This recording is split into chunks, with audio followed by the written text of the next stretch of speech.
Here we are, guys. Welcome back to season. Well, what is this? Is this season 1 of Mike and the Feather, the podcast, or is it season 2 of Fade or Fly?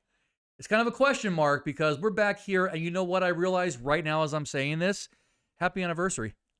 It was a year ago in August that we started doing this podcast. Absolutely. From another room in the studio, sitting on each other's lap, and we've kind of upgraded from one wall to 2 walls to celebrate the second year anniversary, I think. Whole new set, baby. Whole new set. New season, new set. Let's get going. All right. So I want to welcome everybody who, whether you're here from the year ago, whether you just joined us, I want to give a quick blurb on what we're doing here because some of you have been here since the beginning. Some of you have come on during our little stint during the World Series of Poker, where I tried my hand for once at doing some poker videos, some ambient poker videos. It was fun. There's definitely going to be more of that kind of stuff coming on down the road. And some of you may have come here from the weight loss challenge we've been doing that I am failing absolutely miserably. But basically, Jason and I had the idea well before the show started last year to start doing a Vegas podcast. And actually, to be fair, I brought the idea to you because I started up doing a network of podcasts with friends, both locally and across the country. I almost said continent, but I guess that would be a continent too. United States is a continent. Anyway, and so this is one of them. Jason and I were doing sports picks last season. Jason is, in his mind at least, a professional handicapper. This man loves football. He loves sports. This guy just basically turns everything off other than football as the NFL season begins. And we're here to go ahead and share his fantasy football picks, as well as just talking about things that happen in Vegas, happen to us, things we've done. So those of you who were here for last season's Fade or Fly, where it was all football picks, don't go away because Fade or Fly Season 2 is going to be put into Mike and the Feather, the podcast, Season 1. Clearly, I'm Mike. This is my good friend Jason, a.k.a. The Feather. What's up, guys? And are you looking forward to doing this again? It's not a mistake, right? Oh, I'm stoked. I can't wait. Well, it's great to be back and have a lot of fun. Like I said, we'll be bringing to you all football season picks each week. So I'll be giving you picks against the spread, however many we end up doing each week. Are we going to do parlays this year too? Or we maybe? There might be a little parlay splashed in there once in a while for fun. But who's 1-0 on preseason football parlays? That would be you. Three-teamer. Three-teamer. If you bet preseason football, you need to tune into our podcast to get our picks because you are degenerate and your picks are probably not going to end up very well for you. Well, I think the benefit is that's it. We're two ends of the spectrum, right? I love football and fantasy football, and I love watching it, and I know enough to think I know what I'm doing, and you study it relentlessly. So when we talk about the picks, when we get to those things, it's going to be your expert analysis, and I'm more of the casual fan, and I might be a New York Giants fan. So really, I have no hope for this season. But basically, you'll be getting both ends of the spectrum of casual sports fanatic and the guy who just dives into it with his entire heart. So we hope we'll be bringing you a couple of different viewpoints and just have some fun talking about things. Yeah, it'll be a lot of fun because what we're going to be doing obviously is we're going to be making picks. And I'm going to probably be we're going to make picks for every week, every game down the slate. I'll give you my picks, but then I'll also give you my take it to the bank picks. So you're going to get a pick against the spread for every game this year from me, and then also we'll do my take it to the bank. So like the people that want my more rock solid lock picks, you'll know what they are. We're going to not always agree. Sometimes we're going to disagree. We have different logics, different theories. Like I said, he's more of a novice guy in that department. But you know what? It's kind of like poker. A lot of bad poker players make some money too. So I think, thank you. Is that a knock at me as a poker player as well? I'm not sure. No, not at all. But yeah, so it's going to be fun. We're going to have a lot of fun with it. And yeah, we're big into fantasy football. Him and I, we got a big money fantasy football league we do together, an auction draft, and that's coming up here pretty soon. And we might actually film that as well. So it's going to be a lot of fun. We're going to give advice on fantasy football. We're going to talk about injuries. We're going to talk about players. From fantasy standpoint, from betting standpoint, from all aspects. Okay, so looking forward to that, and we're gonna sprinkle in some other stuff too. Like like you said, there's gonna be poker videos upcoming. There's gonna be more weight loss stuff. Things are going great, guys. All of what you've been accustomed to will still be there. A lot more I had in mind. It was just kind of a roller coaster of a year for me personally.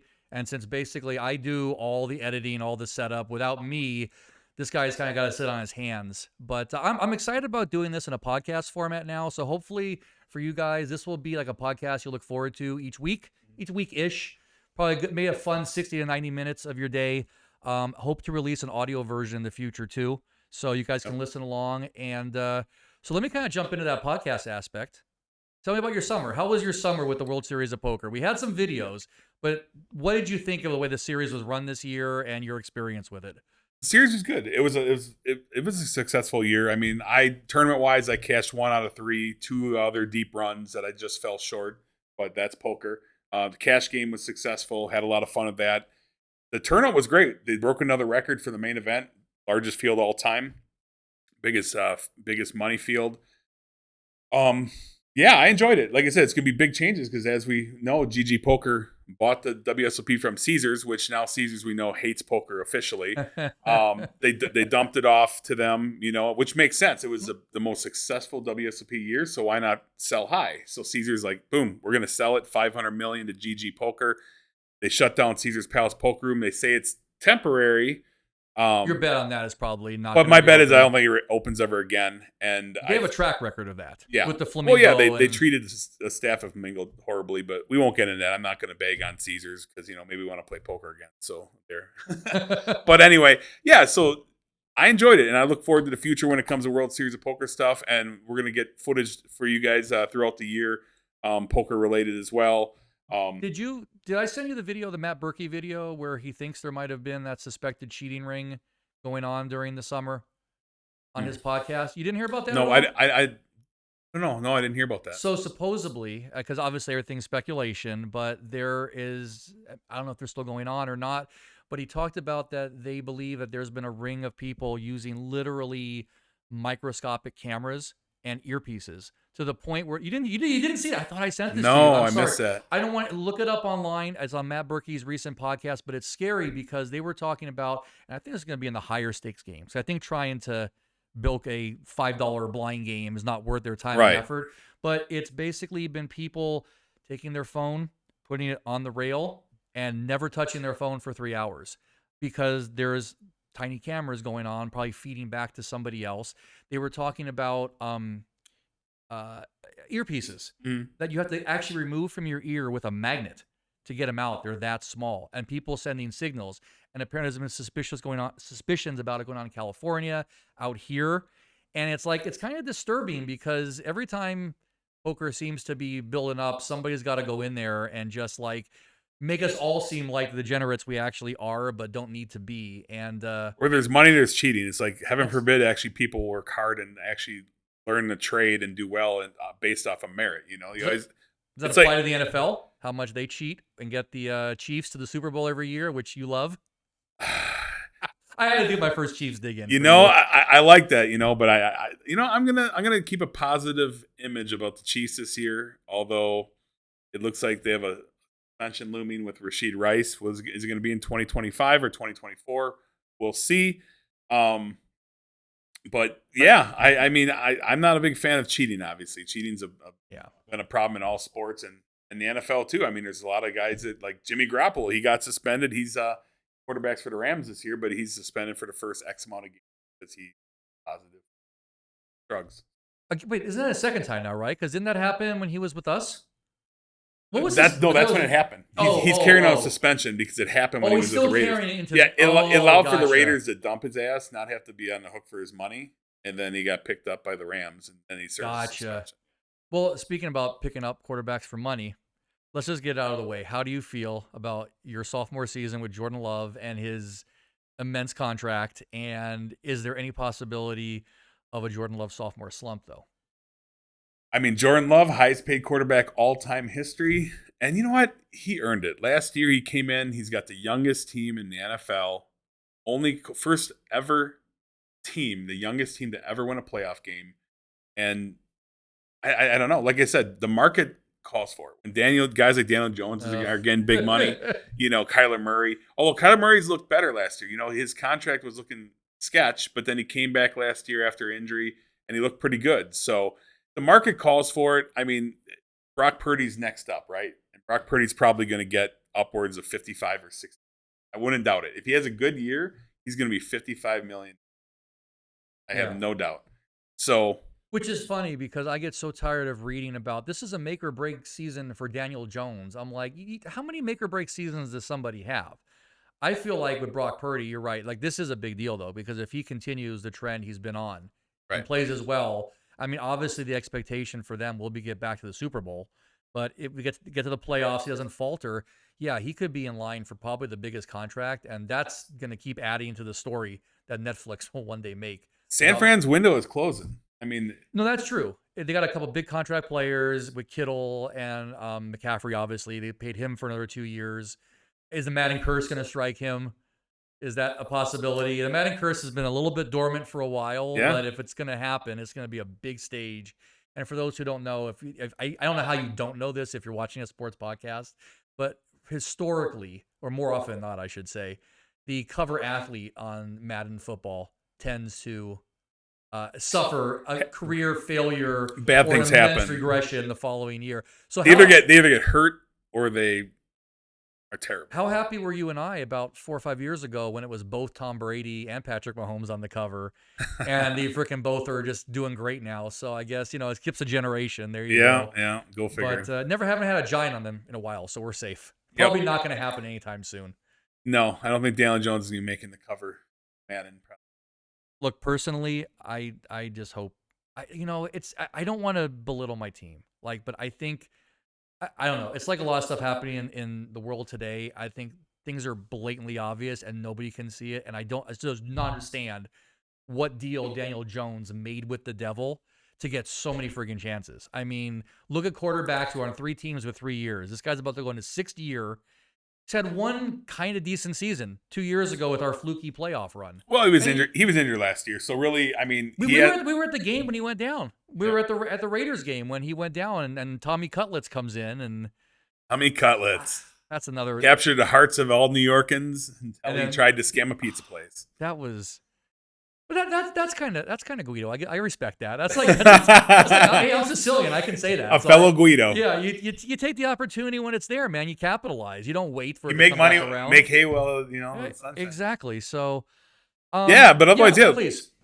Looking forward to it. Now, one thing that everyone's been wondering about. Okay, so the weigh-in's going great. I'm at my lowest weight since 2015, early 2015. But that's awesome. But we do have a weigh-in coming up, and it's going to be. The week 1 podcast will weigh in for you guys on the week 1 podcast. That will be that Tuesday before the season kicks off on that Thursday. And him and I will weigh in. And then whoever wins at that point, you will see the following week. Whoever loses has to wear the opposing player's stuff. So he's going to be wearing probably some Packer gear and also a Saquon Barkley Eagles attire, maybe some Eagles attire.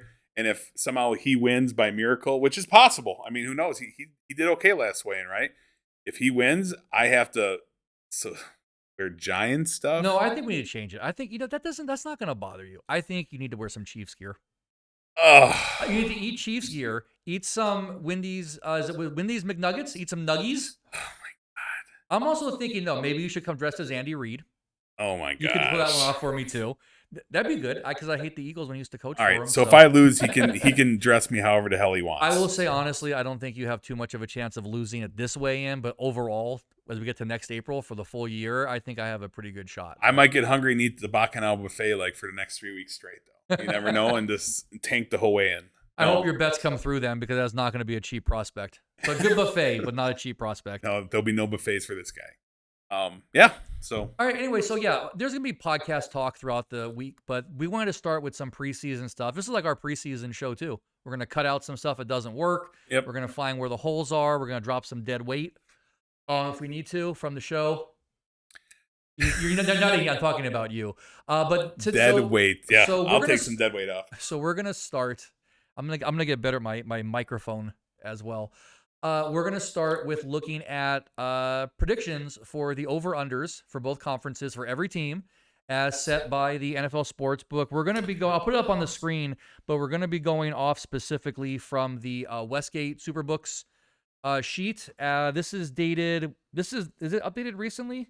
This is a current one. Right? The Westgate Superbook has a contest every year, and it's over-under wins totals or all 32 teams, and it's $200 to get into, and you basically make your picks. So like the Cardinals over under is the first one on the page, and it's over under 7 wins. So you choose over or under.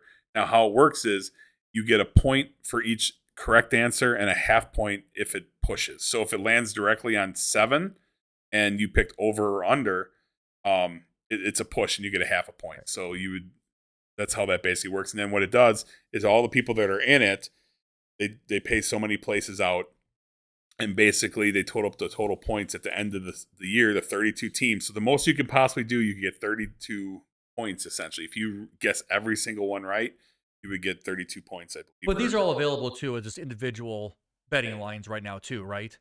Yes. Yeah. Yes. So yeah, you don't have to. You can do like the contest where you pick the whole every single team's over under, or you could do individual over unders. Like so, if you like one particular team's, they're set at 10.5 wins, and you like them over, you take the over and you bet whatever on it. So I'm going to be giving you guys for the NFC and AFC the over under for each team, I believe, and I also am going to give you what I think the final record of them is going to be. So I'll give you a little extra there. I'm going to do the over under and then the total record. But the most important part is to hit the over or the under. So if I'm off on the record and I still hit the over under, it's still a win. But I'm just going to give you my logic, because I go through and I break down every single team each game so that mathematically, this is exactly how it would be as far as there's enough. When I give all these over unders for each team, it's possible it could end up as a perfect scenario for me because I'm taking into consideration every single game. Which again, me as the novice sports bettor, as you so kindly put it earlier, the way you explain it, you do it, and you showed me last season when you did it. It makes sense because some people say, "Oh, okay, the Chiefs over under 11, right?" They're like, "Oh, that's great. Well, I like that." And they're like, "Denver, well, I like over this." And you got to look at it because when you have conference teams and you have division teams, Right. you got to assume if you're picking the Chiefs to win, X number of games and the Broncos to win X number of games, at some point they play each other twice. So Right. if you give a win there, you have to give a loss somewhere else, and that makes a lot of sense. The way you Well, yeah. break So it like down. if I give a win to that matchup, then obviously I go to that team's schedule and I got to give them a loss, and that all ties into their record. So that their record that I give when I say at the end of the year, so and so's 8-9, so and so's 11-6. All the records, if you add it up, there's going to be the equal amount of wins and losses. It's going to balance out perfectly. And how I do that is just a little. You're not going to see it here, but this is like a grid of every team in its schedule, and I break down the wins and losses for every single game and across the board, and that's how I come to my pick. All right. Well, are we going to start with the NFC or the AFC? We're going to fire away with the NFC to start. So, all right, you take it. I'll jump in when I think I have something relevant. Okay. I'll probably be quiet. We're going to fire away with the NFC, and the first game on the sheet, first team is the Arizona Cardinals, over under 7 wins. I have the Arizona Cardinals to go 8-9 this year, so over 7. So I have the over 7 wins, Cardinals 8-9. Little reason behind it, Kyler Murray's looking really good. I think that James Conner, he's a question mark, but they have a young rookie running back behind him as well, and I think James Conner could have a decent year. I'm really high on Marvin Harrison Jr. I think he's going to be a great addition. And this offense could actually be pretty solid. They got Trey McBride at tight end, who's really going to be good. He's going to be a probably top 5 tight end this year in the entire league. So that being said, they're playing in a tough division, though, with San Francisco, Seattle, and the Rams. So it's going to be kind of a death by attrition situation. But Cardinals, I think, are going to get it done this year. They're going to get the 8-9. They're not going to make the playoffs as far as I believe. But 8-9, over 7 wins. Not a problem. All right, so let's next team up, Falcons. Atlanta Falcons. The over-under set at 9.5, and I think the Falcons are going to do well this year. In the past, that division was pretty bad last year, but 3 of them were in it all the way till the very end. And I think that Bijan Robinson, second-year running back, is going to be huge. Arthur Smith, the former head coach now, is gone, and that's going to be huge for him and that offense. Welcome Kirk Cousins to the NFL.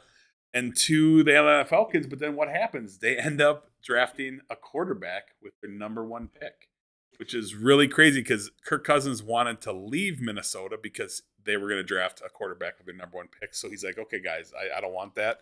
But then all of a sudden, even the owner of the Falcons had no idea that they were going to draft a quarterback, and they did. So Michael Pennis, I think, or whatever his name is. Thanks, Junior. Yeah. Yeah. And I think he's going to be great for the future. I don't know if they're going to try to get him in the field this year or not. I would hope they're not going to pay Kirk Cousins a gazillion dollars like they did in, but hey, it's a good backup to have, right?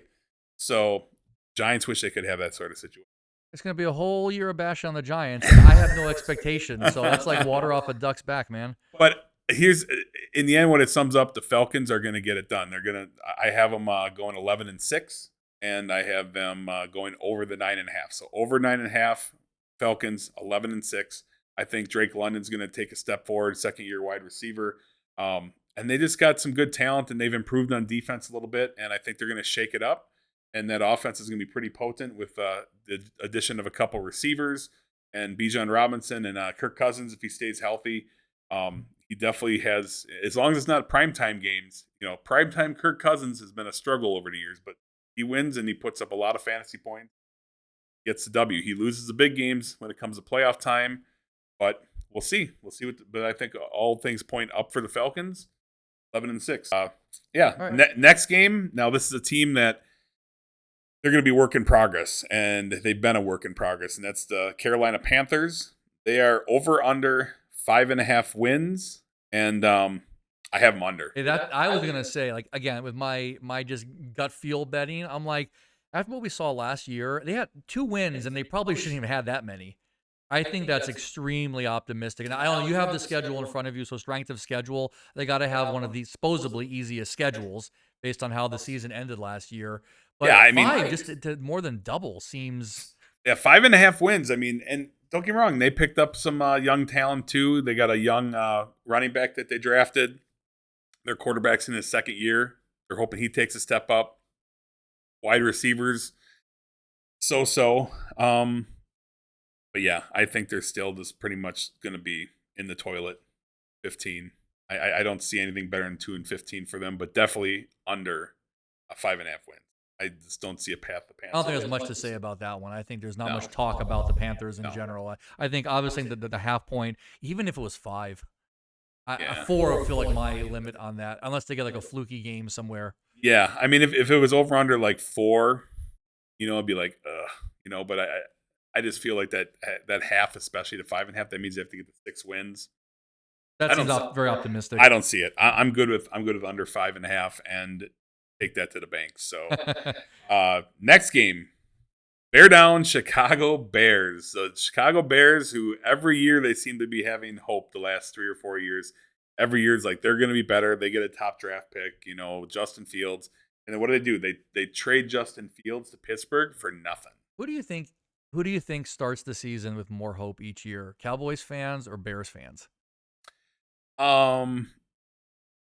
Cowboys fans, I feel like, start with more hope, but they are more realistic that it's been so poor for them that they know that they're going to most likely crap the bed by the end of the year.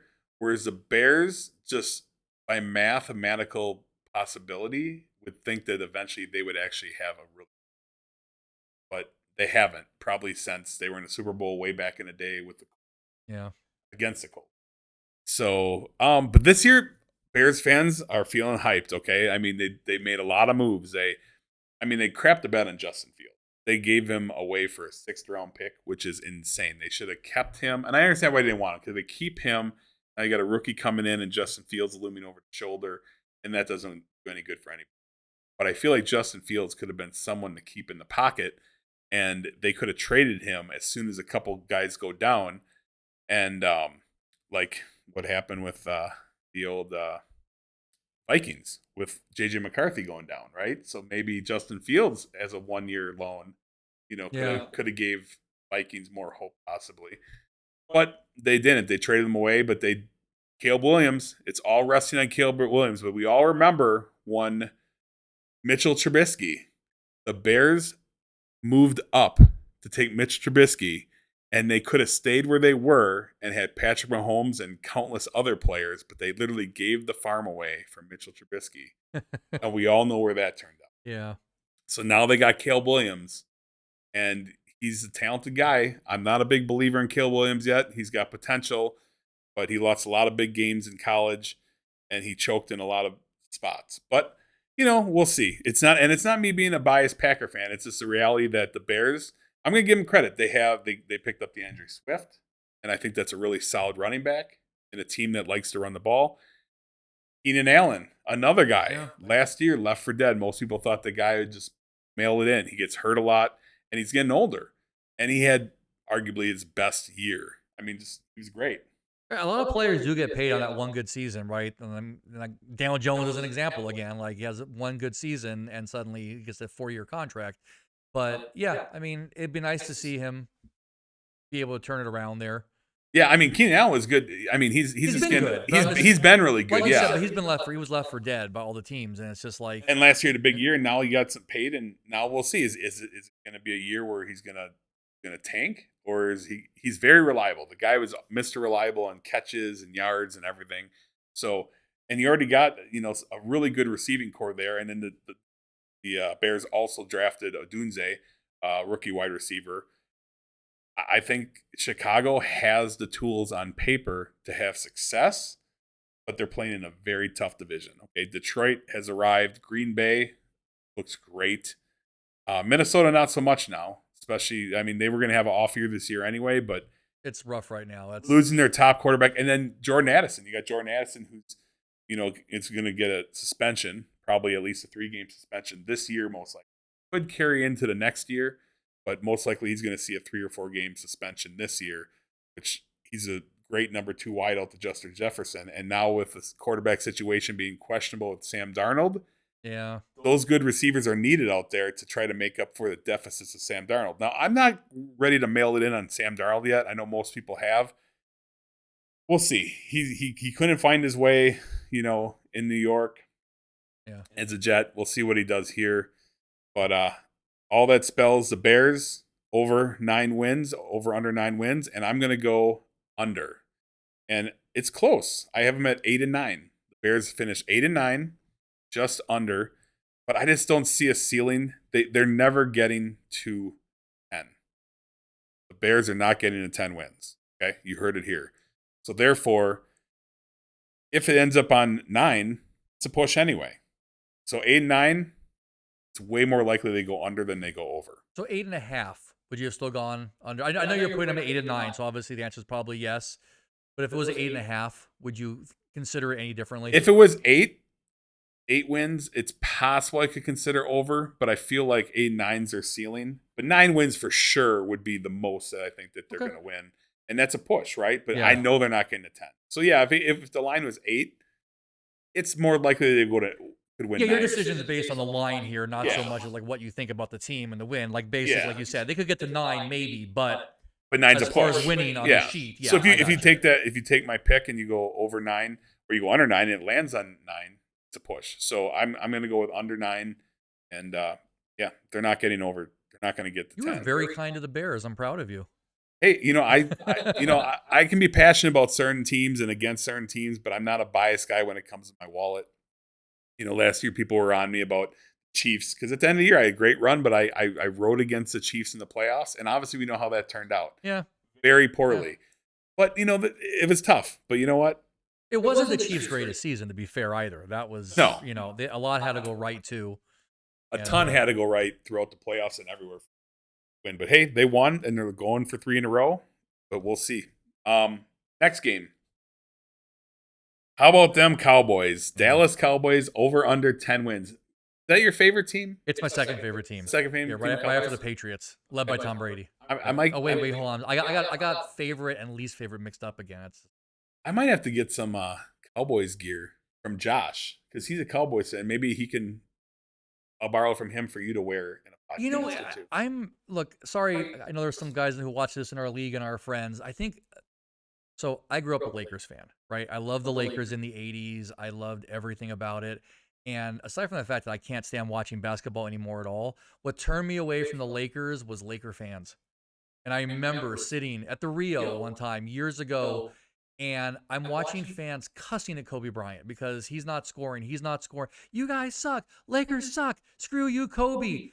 And the second Kobe nails like a three, yeah, Kobe, you're the best. I'm like, it's so much front running. I was so tired of it, right? Mhm. So it's not so much that I dislike the Eagles obviously more than the Cowboy. It's the Cowboy fans. Right. It's just it gets so frustrating sometimes, Oh and I'm yeah. like, look, my Giants suck. I admit they suck. Admit the Cowboys are not the Cowboys some of you might have known 30 plus years ago, Yeah. and I cheered for those Cowboys. I mean, obviously, I get the Bills a couple of times, but and that's why. So, I Yeah. wouldn't be bothered by wearing Cowboys. I'd be embarrassed. I'd be embarrassed to wear Cowboys gear. They're holding on to the '90s like the Bears are holding on to the '85 Super Bowl. You I got mean, dance out of the Super I mean, Bowl, if though. I have That to say the was top 3 most annoying and worst fan bases ever, as far as just pure terrible annoying, and it would be probably Cowboys, Bears, and Chiefs. Like, ugh. I mean, that city doesn't even want to give the Chiefs a new stadium. So yeah. that's which is weird. kinda You win all silly. those Super Bowls, but yet you're having to fight to get a new stadium, and you won 3 Super Bowls in how many years? I mean, it's kind of weird, but yeah. So Cowboys over under 10, and I have the Cowboys going over 11-6. Cowboys get to 11 wins now. This could be interesting, okay? Because now we're in a situation I'm having to make this pick. CeeDee Lamb's up in the air, okay? CeeDee Lamb hasn't signed his big contract. Jerry Jones doesn't seem very urgent to pay him. And there's rumors around that CeeDee Lamb might be traded. And Yeah. I feel that's a deal that's going to get done. I don't think it has to, right? Cowboys can let him go. Because what else do you really? Are you going to lean on the return of Zeke Elliott? I mean, You got Zeke Elliott. I mean, the Cowboys have a great defense. Okay? They're built on defense. And they have, Dak Prescott, which I don't believe that Jerry Jones is going to pay him either. Yeah. I think he's going to wait this year out and then maybe pay him next year. But Dak Prescott controls it. Because if he doesn't pay him this year and extend Dak can market next year. He has full control of where he wants to go. So at this point, I mean, but there is rumors. There's like three or four teams that the Cowboys possibly might be looking to make a deal with, and I hear rumors that my Packers is one of them. Christian Watson would go to Dallas with a first and second round pick for CeeDee Lamb, and I'm sure it'd be contingent on Green Bay being able to sign CeeDee Lamb to an extension. yeah. They chose to go that route. Green Bay doesn't have to do that. They got so many young, talented receivers. They don't need to. I mean, granted, CeeDee Lamb would Lamb, be a that would be asset. huge. But you start to approach the old saying, "Too many chefs in the kitchen." But that's a lot of weapons for a quarterback. If you got 3 wideouts who can basically run the field and pick up yards, they got 4 great that's wide receivers sick. right now. Yeah. Yeah, but I mean, we'll see. But I think that they're going to get a deal done too. I think CeeDee Lamb's going to remain a Cowboy because he has to. Otherwise, they literally are just going to be mailing in the season. I'm curious. Open up your chart of the season. Who are the 6 losses you have the Cowboys getting? All right. And this is a chart I found on NFL.com. All right, Basically, so- a grade of every team every week and the So- matchups. I have Dallas losing to Pittsburgh in Pittsburgh. Okay. I have Dallas losing to San Francisco in San Francisco. I have Dallas losing to Houston in Dallas. Okay. I think the Houston Texans are for real, and they could definitely win that game. So I got Houston beating Dallas. And then I have upset time, baby. The very next week, coming off of a stinging loss against Houston, they go to Washington, and Washington Commanders upset Dallas in Washington. Washington tends to be good for like one upset a season. That against the Cowboys is more than likely. Yep. And then here's where it comes down to. I don't have them losing again until they lose the last 2 weeks of the year for their 5th and 6th loss. One being at Philly in week 17. And then week 18, I believe, will be a pointless situation. I gave them the loss here because I feel like they're going to be probably not playing for anything. I don't think they're going to, and they're going to end up having to rest Some players, yeah. and they play Washington again. So Washington will beat them the last game of the year. Washington's going to sweep the Cowboys this year, but it's only because of a situation where Dallas is going to be resting last week. Yeah. So just like the first week of the NFL betting, the last week, man, that's just see, that's why insanity. week 18, like a lot of those wins losses are tough, right? Because I feel like, okay, if Dallas is playing for something, then yes, Dallas, I believe, will beat Washington. But I do believe that Dallas will be in a good enough spot where they're going to be probably not playing for a 1 or 2 seed, but they're going to be playing for at least a spot where they're going to have that wild card locked up and have no point to play Dak in those. And even people want to scoff at that and say, "Oh, Washington's not going to beat them, and Detroit's not going to beat them." Well, that's fine because you're going over the 10 anyway. That just gets them at like 13-4 as opposed Yeah, to it's over 10. Yeah, So yeah, right now 11-6 it is. So if they win that game, I haven't picked over. I hate to agree with you on that one. I don't want to agree with the Cowboys getting 10 wins because it means I know some of those are coming at the expense of the Giants and just. But yeah, I mean, that feels like a tougher one. They should stay. They should be at 11. They got a good tight end. They got a decent. Zeke Elliott will do enough, and they have decent enough receivers as long as CeeDee Lamb and if Dak has 3/4 of the year he had last year. Yeah, he had a great year. Zeke goes down. Zeke goes down. I mean, I forgot who the backup is now or who the. Yeah, obviously they dealt away Tony Pollard. Yeah. So, like I said, Dallas. Worst case scenario, Dallas lands right on that 10 wins, but I don't see them, winning 9 or less. And I think most likely if they're going to go any other direction, it's going to go up. So I have them at 11-6 over 10, but they very well might win. If things break right, 12 or 13. But I think 11 is a pretty good sweet spot. All right. Next one, Detroit Lions. Another one of your favorite teams.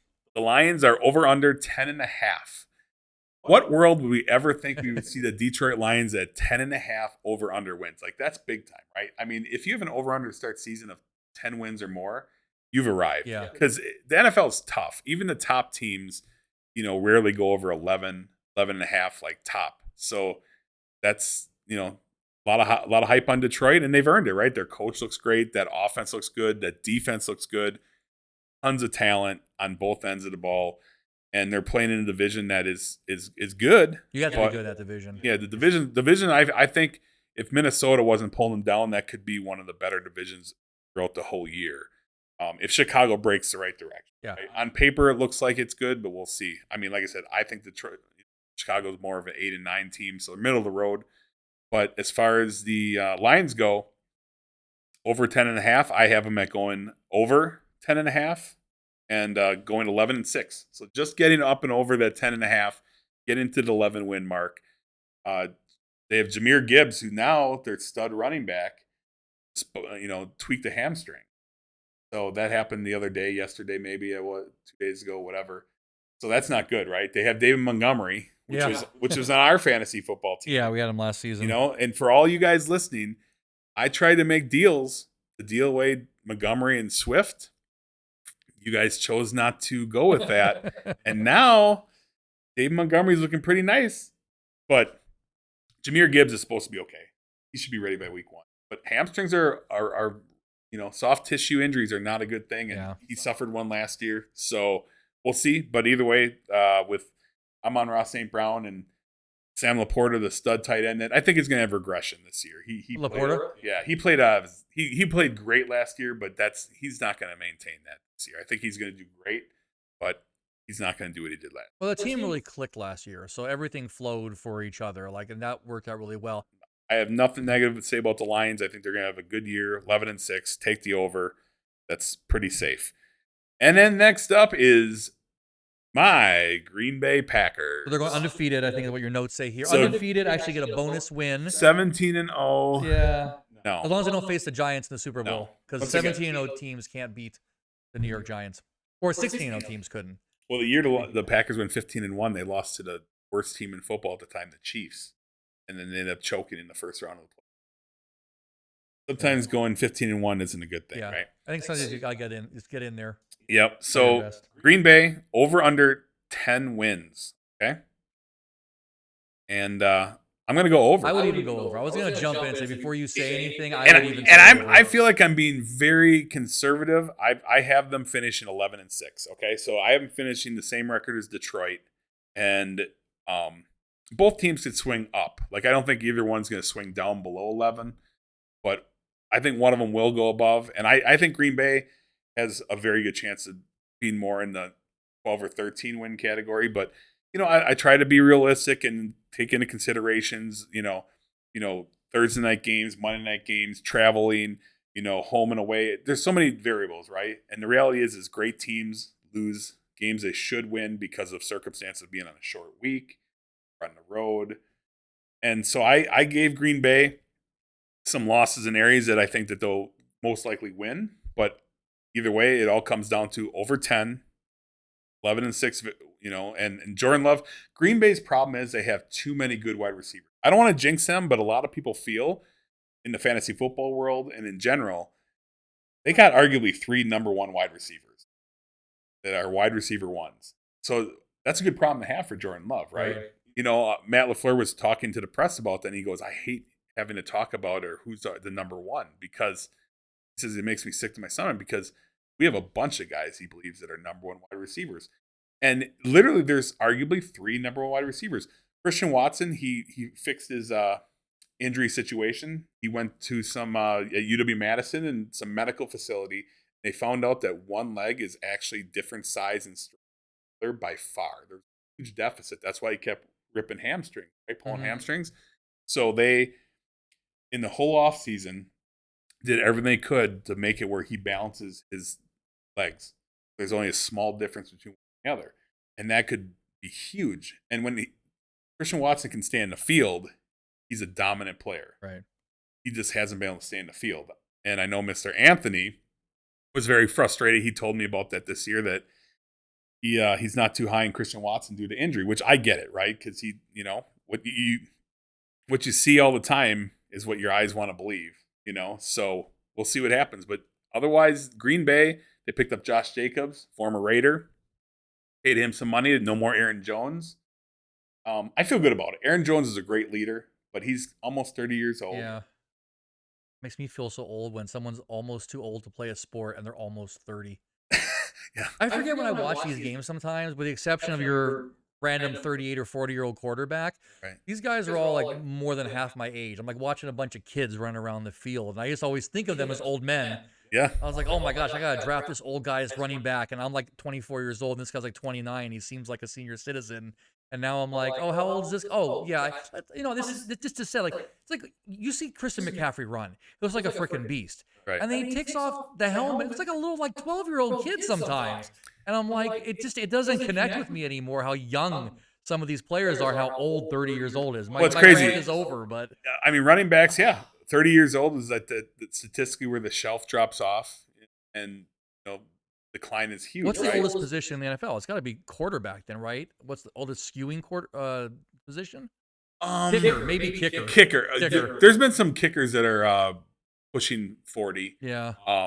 And obviously there have been some quarterbacks, Tom Brady and some that played later, Aaron Rodgers if he plays a few more.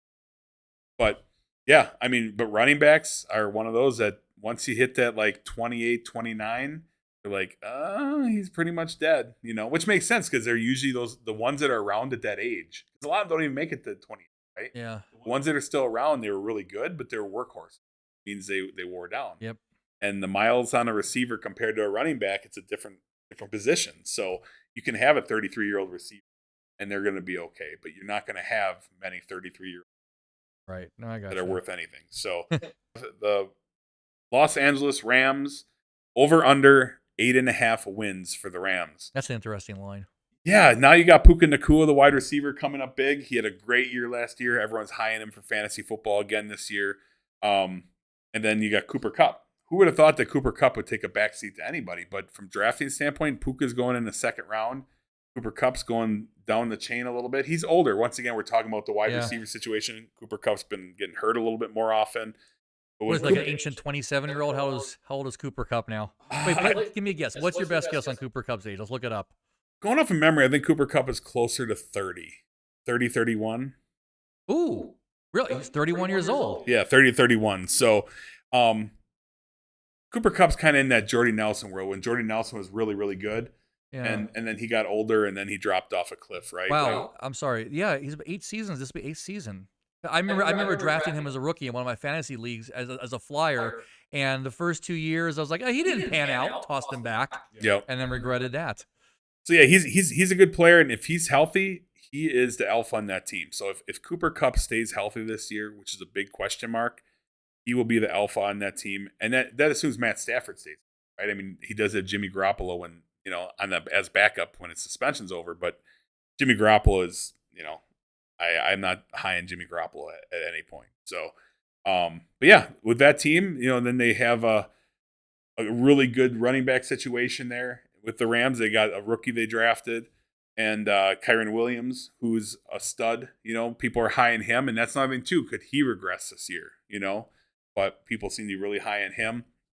And this defense, obviously, Aaron Donald led and whatnot. And they have a great coach. I mean, the Rams have a great coach as well with McVay. So how I see it is the Rams 8-9, 8.5. I have them going under. I have them finishing 8-9. So the Rams are going to finish 8-9, and you're going to get yipped by that half game, because it's under 8.5, 8-9. Could they win more than? Could they win 9 games? In an ideal situation, they could go 9-8. I don't see them getting to 10. It's not going to happen. So 9-8 is like their ceiling, and I feel like if they're more likely to be below 8 games or at 8 games as opposed to above 9. So that's kind of my feeling. I recall last season too when we had bet on some Rams games. You never kind of knew which Rams team you were betting on. Sometimes they came out like an offensive powerhouse. Other times there were some of those games that dragged out like 3-3 past halftime, or it's not being specific, but it felt that way from what I remember last season. Yeah, it depends a lot on Matt Stafford, and like I said, Puka Nacua was huge for them, and they had a running back situation that panned out when Kyron Williams came up big, and they just all around looked great, right? So we'll see. Like I said, there's a lot of variables in play. Matt Stafford, can he stay healthy? Is he going to perform well? He's kind of also getting to be that age. He is 36. I looked it up, so he's ancient. Regression's coming for him pretty soon too. And how hungry is he to keep playing? I don't know. He's got a Super Bowl. He got his vindication from that Super Bowl, right? He did what he couldn't do in Detroit. Yeah, and proved he wasn't.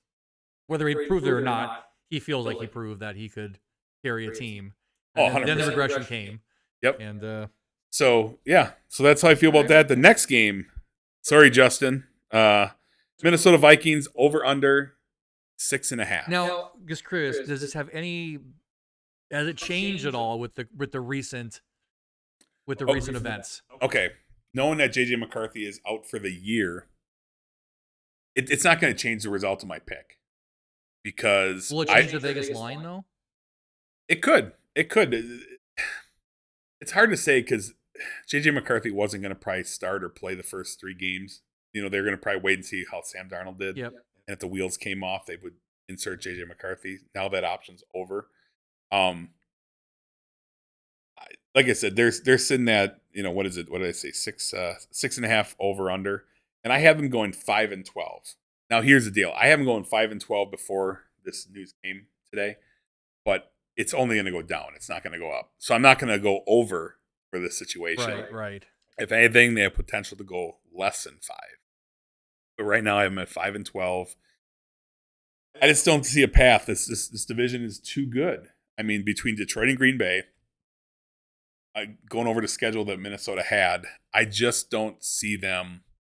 They have, Justin Jefferson's great, right? But TJ Hawkinson is obviously, he's a Viking, but he's got that torn ACL. So we don't know how long it happened at the end of last year. So I don't know when he's going to be back. He could be back in the middle of the season. It could be back by week 6. But it's a knee, right? So he could be useless for the year, depending. You just don't know.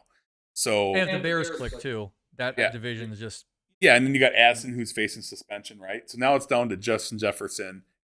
Aaron Jones is on that team now, which he'll bring some leadership, and he's a good ball player. I don't know if he has anything left in the tank, but he's going to sure. He's a prideful guy. And I think Aaron Jones is really bummed. He wanted to be a Packer for life. He was open to that.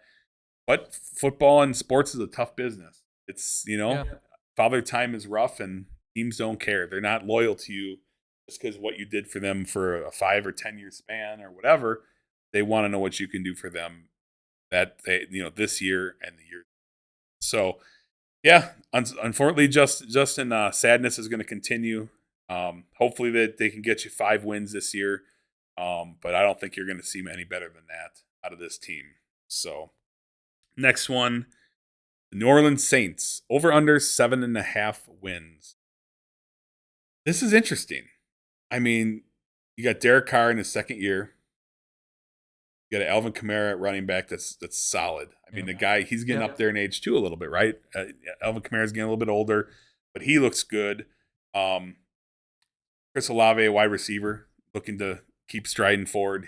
Super talented guy. Derek Carr has his ups, right? This all hinges on Derek Carr. Yeah. What do you think about Derek Carr? Well, what I think about him as a player, Sure. I don't know. Would I take him over Daniel Jones? Probably. But it seems like it's inconsistency. It was inconsistency here in Las Vegas. It's been inconsistent in last season, especially. He had injury prone last season too. He did miss a few games, if I remember correctly, in like 2/3 of the way through the season. It didn't help them.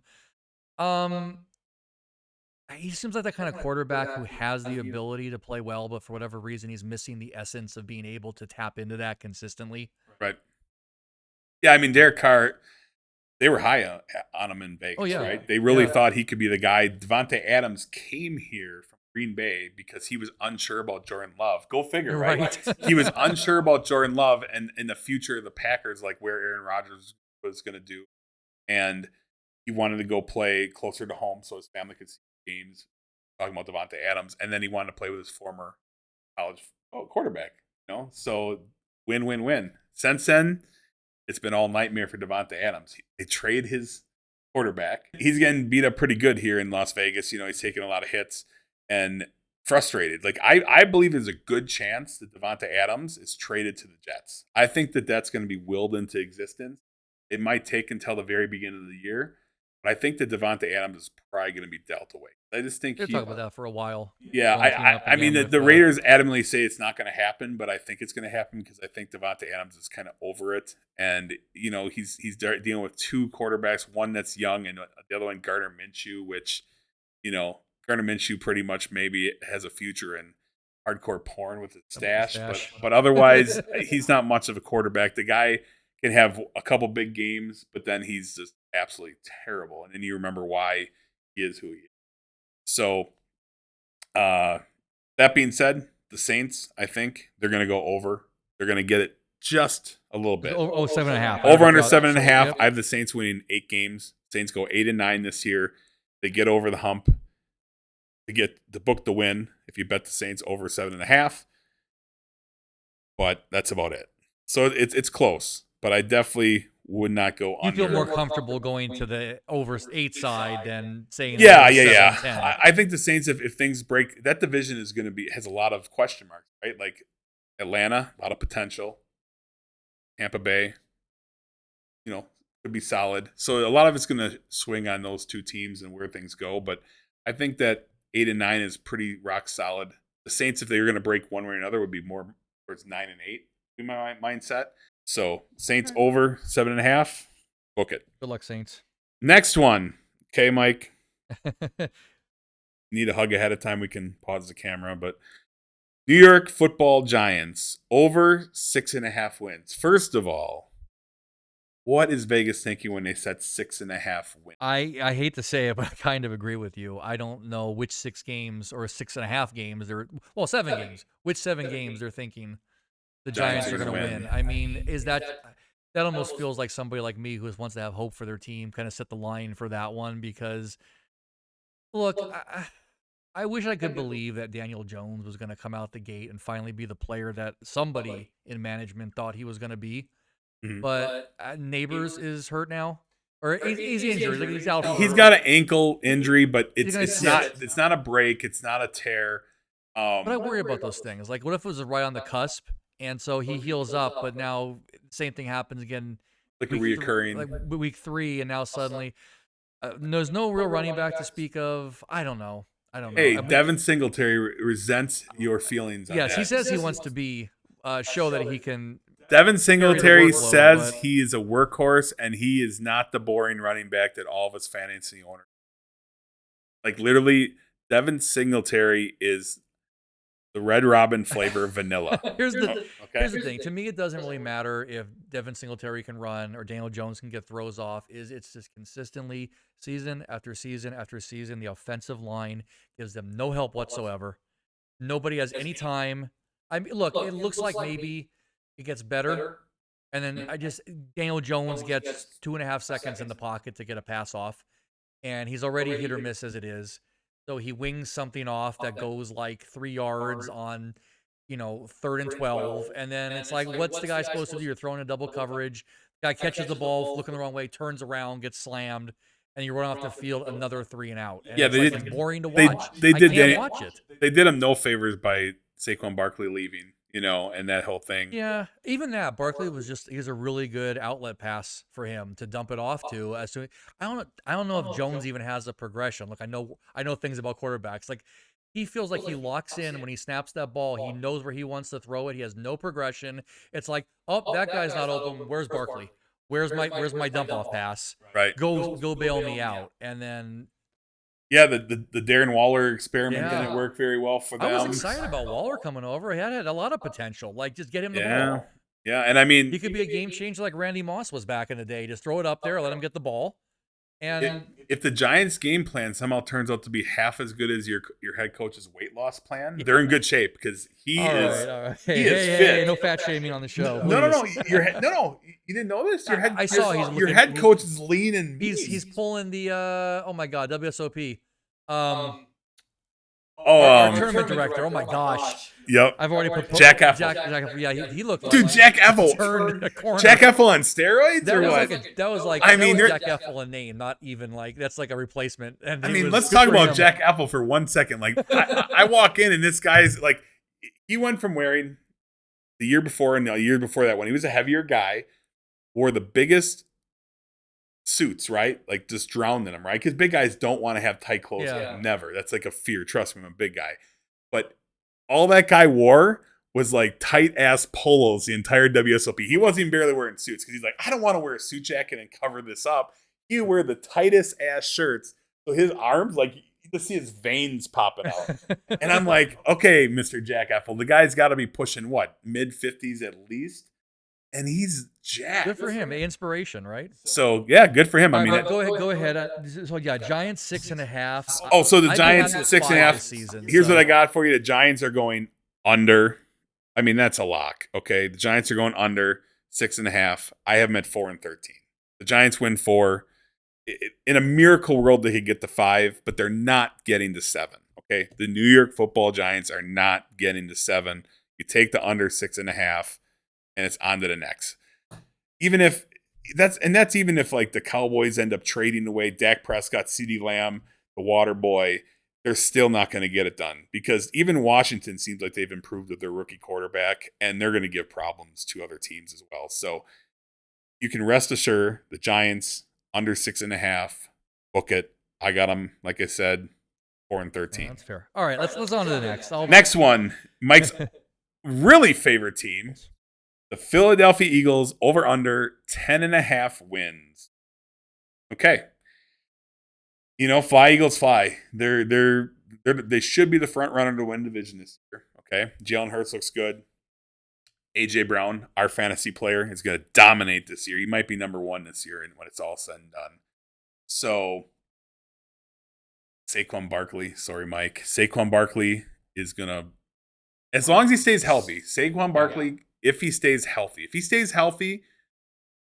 I'm telling you right now, this Philly team could be super dynamic because DeAndre Swift did great last year, and they have this like 1-2 punch in Philly at running back.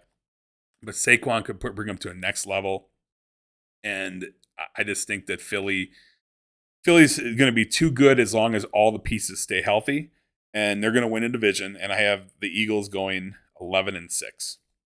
You made one interesting point there too about as far as fantasy goes for Saquon Barkley now.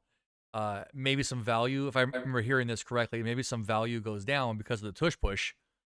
That Barkley's going to lose some potential goal line carries, and yeah, but it could work the other way. It could take away a little value from Jalen Hurts too, because Saquon Barkley might be more of a go-to, and maybe keep Hurts safe. Yeah, keep Hurts safe. But the tush push, I mean, it's going to be interesting knowing Jason Kelce. Jason Kelce's a center. Without And him there, so many teams tried to duplicate the tush push, right? But they don't realize how technical and fundamental it is. And Jason Kelsey, tush push starts with the center. And Jason Kelsey was the best at it. I mean, that guy is a beast. So we'll find out. that may not be in the arsenal anymore. But I mean, I think it will. I think they'll figure it out, but not consistently. but you're right. I think that whoever has Hurts or Barkley, is going to take some hits because there's going to be some touchdown hawking going on there. So interesting. We look at it in this perspective. Vegas has the Eagles only winning 4 more games than the Giants. Yeah, I can't see the Eagles going less than 10 wins, and I can't see the Giants going over 6. So yeah, I mean, the under and the over for those two. I mean, granted, if the Eagles land on 10 exactly, I have them going over 11-6. So you lose that one, but I think I can't see them going 10-7. I really can't. No. Like 10-7 would be like if things went really wrong. If anything, like I said, 11-6, I felt like I was conservative. I feel like very well they could be in that 12-13 range, but definitely 11. I mean, 11 is pretty much foregone. Feel comfortable betting the Eagles at 10.5 over, and you'll book the W. Next one, we got the San Francisco 49ers over under 11.5. That is the highest, tied for the highest over for wins this year with the Chiefs. And the Niners at 11.5. Christian McCaffrey is going to be number 1 in every fantasy draft across the planet, unless somebody wants to go Bijan or another direction because they don't have faith in it. But if you draw number 1 in a fantasy draft, you have to go. Right? You just have to. Is there a good possibility he gets hurt or banged up? He already has a little bit of a strain right now going on, but it doesn't matter. He'll be fine by the time the season starts. But yeah, I mean, this team, even if now you got a different dynamic though. Brandon Ayuk, as of right now, this moment, Brandon Ayuk has a deal on the table and a trade is on the table between the 49ers and the Steelers. Yep. The deal is done. It hinges on Brandon Ayuk accepting the extension from Pittsburgh. So they're offering him, I think, in a neighborhood of $120 million contract. If he goes ahead and he accepts that, the deal's done. If he doesn't want to accept it, the deal will be void. Pittsburgh becomes a very interesting situation if they pick up Brandon Ayuk and you have George Pickens. But we'll talk about the AFC later. Yeah.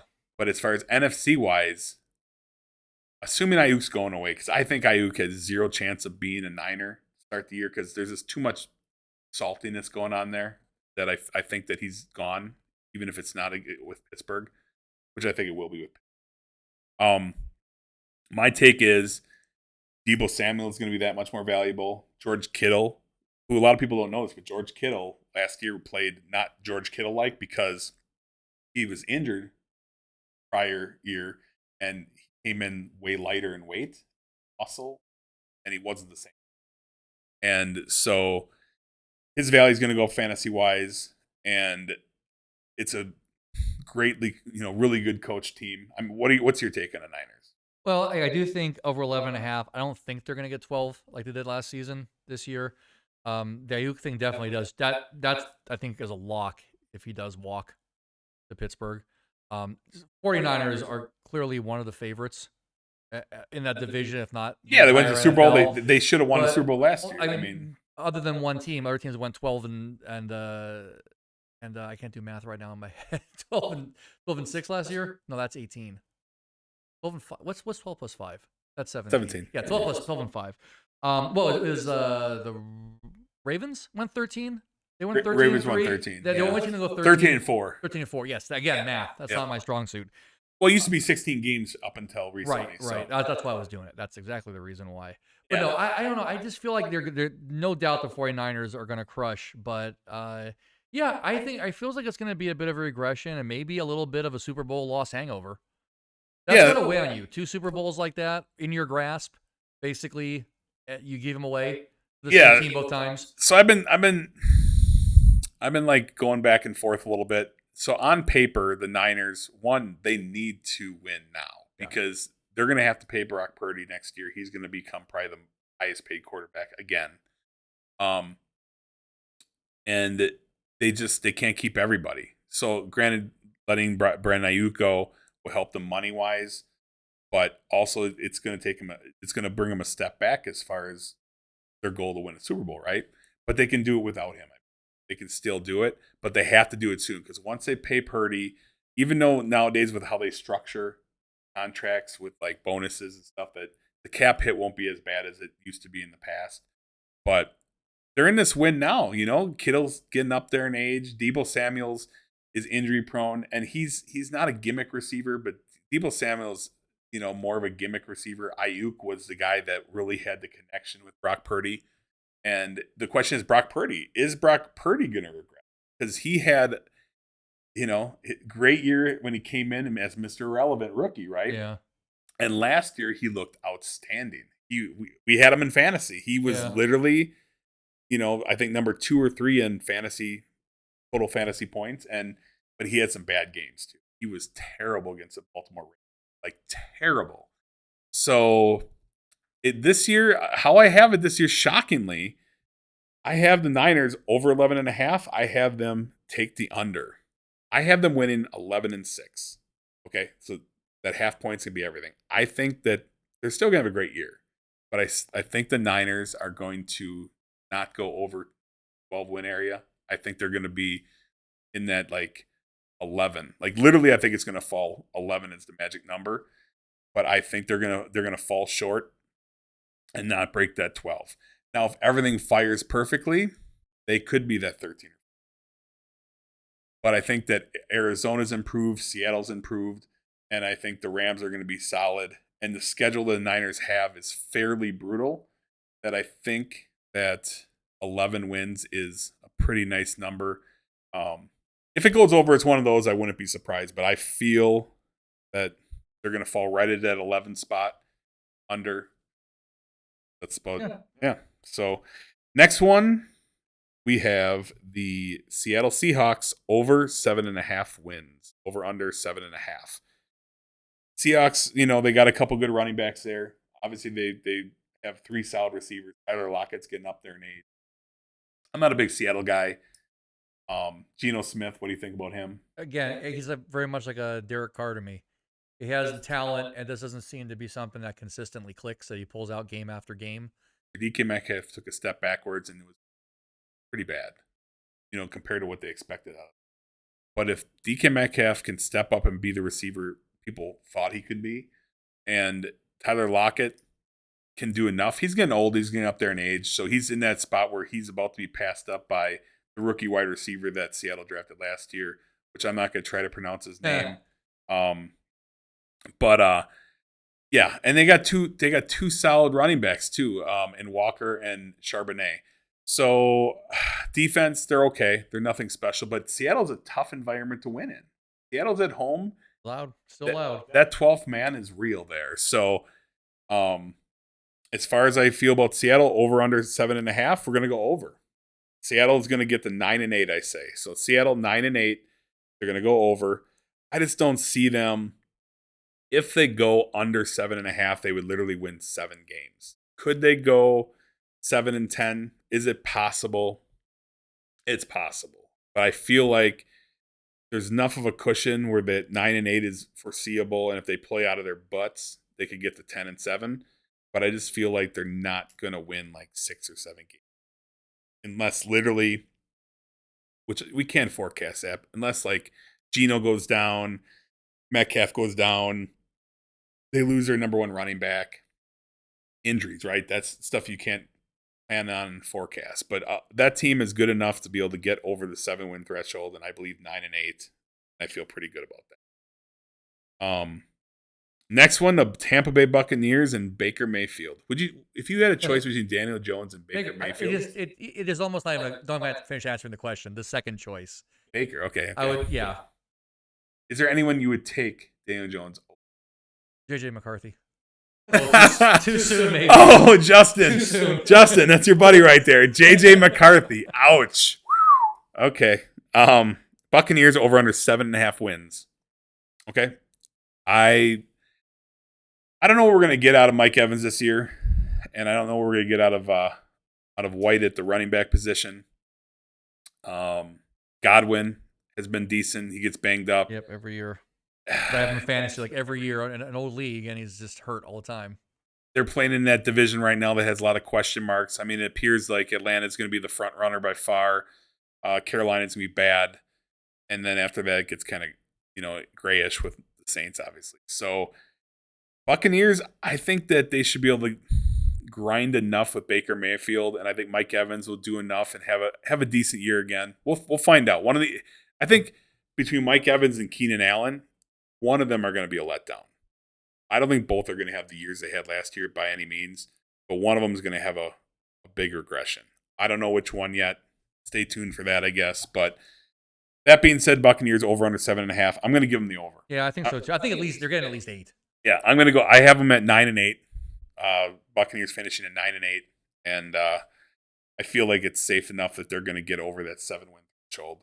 I mean, like the Seahawks, is it possible? Like both of those teams, the Seahawks and the Buccaneers, if they don't get over, they're going to land right on 7, and we'll lose by that half game. But I think the Buccaneers get over. They get to 9-8. Is it enough to make the playoffs? Probably not. But we'll see. Because like I said, I think that the Falcons are a no-brainer over 10 wins. They get the division. 9-8 is tough to make the playoffs. So, but the Buccaneers will get enough to get the over and cash you some money if you go with that. And the final NFC team of the day, the Washington no-name Commanders. Over under 6.5 wins. They got a rookie in Daniels at quarterback who's looking good. All reports in camp are, and he played well in the preseason game. Terry McLaurin is probably the most underestimated wide receiver. I mean, he's kind of like the poor man's wide receiver. He doesn't get the credit, and he's a consistent guy, and he just hasn't had anyone to throw to him. Yeah, he's not in a spotlight team either, right? You're not getting a lot of high-profile games. You're getting highlights, but that's just somebody's watching Sports Center later on or a wrap-up show. So he doesn't have the opportunity to let that shine when he does have big games. It's great. It's a highlight clip, but whereas somebody on a team that has dominated Thursday night games and Monday night games, you could be a lesser player and be more well-known. Yep. And respected. Yeah, so I mean, the Commanders are kind of they're a question mark as well, but over under 6.5, I'm going to go with the over. I got the Commanders going 7-10. They're going to get the 7 wins. Is it possible the Commanders are the ones that are going to be the team this year that's going to not live up to any expectation whatsoever? Which they don't have a lot of expectation. Yeah, not much to live up to. But they do have enough with a new quarterback coming in and some hope. That 6.5 wins seems high, especially with past years how they played. But there's some new excitement with a new quarterback, and I think could they be the team? This is a game that I personally wouldn't. If I have to make all the picks like in a Superbook thing at Westgate, you just have to make the pick and go with it. The Commanders would not be a team that I would bet for or against individually. It's one of those things where I have to make a pick because I'm making all the picks, and if you're going to play this contest, you make every one of them. But the Commanders, I think they're going to itch out enough to get that 7 wins, 7-10 of mediocrity, subpar, but enough to not embarrass themselves. But if they end up winning 4 games, I'm not going to be surprised. So that's what we have. That's it for that. The NFC, and I think I heard somewhere you said in there at the New York Giants, you do expect possibly a surprise Super Bowl run. Wait, that was my dementia. Yeah, that was you must. Are you drinking right now? I know I need to be so I can watch 17 weeks of Giants football. Well, at least you know that you won't have to watch more than 17 games because they're not going to be. Thank you for that. All right, that's going to do it for looking at all the potential win-loss totals for the NFC teams based upon the betting lines at the Westgate Superbook. We will be back on the next podcast looking at all of the AFC teams. Which should be interesting because I don't have too much love or hate except for one particular team in the AFC. If anybody knows me, take a guess, Patriots. And thank you guys for watching. This has been the first episode of the new Mike and the Feather podcast. And what do you think about the AFC? Give them a little spoiler for next season. You think the AFC is going to be tough? Do you think it's going to be... You're going to have to tune in next episode to find out what the AFC picks are going to be. That's the right answer, actually. And bottom line is, till next time, we'll see you then. Boom. First boom of the season, folks.